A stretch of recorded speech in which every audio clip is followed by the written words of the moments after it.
With COVID relief on its way to Americans, President Biden will now turn to his next legislative priorities. With a potential humanitarian crisis at the border, the president could focus on immigration reform or infrastructure. Susan, what do we know about what's next on President Biden's agenda? Well, we know the next big thing he would like to do is a huge infrastructure bill. They called this the American Relief Act. That would be the American Recovery Act. That would be, again, a huge price tag for projects like bridges and roads and other things that have been put off in the United States. That is also something that they might try to use this parliamentary device called reconciliation. There's a lot of other things that the White House would like to do, though. Climate change legislation.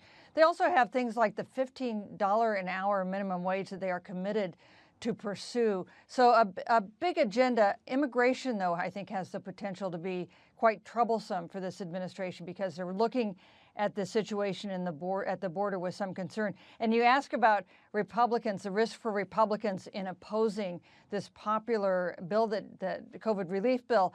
One thing they've done in response is talk more about the situation at the border in an effort to change the subject.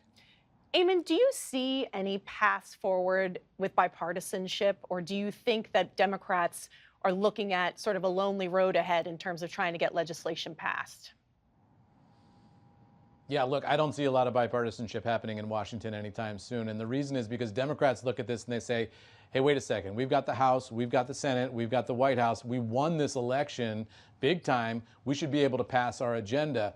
And Republicans say, you know, what's in it for us to get on board with the Biden initiative?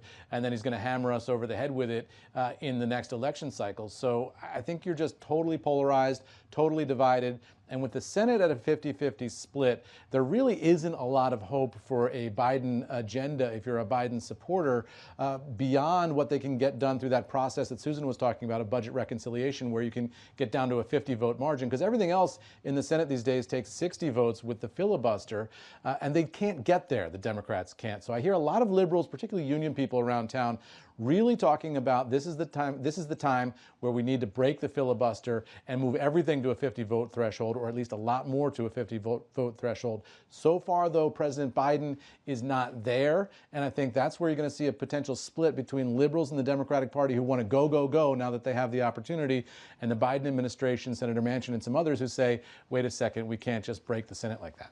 It certainly feels like the country is going to be hearing a lot about the filibuster in the year ahead. Toluse, we also heard some news this week from Republicans. Republican Senator Roy Blunt of Missouri announced, he's a member of leadership, announced that he would not seek re-election next year. This follows senators like Pat Toomey of Pennsylvania, Rob Portman of Ohio, sort of traditional conservatives choosing to retire. What does this tell you about the ongoing struggle for identity in the Republican Party and which way it's going? Well, the party's trying to decide whether it wants to be a party of traditional conservative ideas or a party of Trumpist populists. And it does seem like Trumpism is winning out in that fight because a lot of the traditional conservatives, like Roy Blunt, like Rob Portman, are starting to leave and make their exits. And people who are in favor of Trump-style policies, Trump-style approaches to politics seem to be on the ascendancy in Republican politics. They seem to be the ones that are, raising money, that are getting support, that get the support of the former president, who continues to be the most popular figure in the party. So I do think that there is this reckoning, there is this civil war within the party and trying to decide what it wants to be, what kind of identity it wants to embrace. And right now, with the former president continuing to weigh in on politics, not sort of having that honeymoon period after his presidency where he's just sort of stays behind the scenes, it's going to put more pressure on traditional conservatives to show that they are on board with the Trump agenda, with the America First agenda that the president embraced during his 4 years. And if they don't, many of them are going to have to decide to leave office.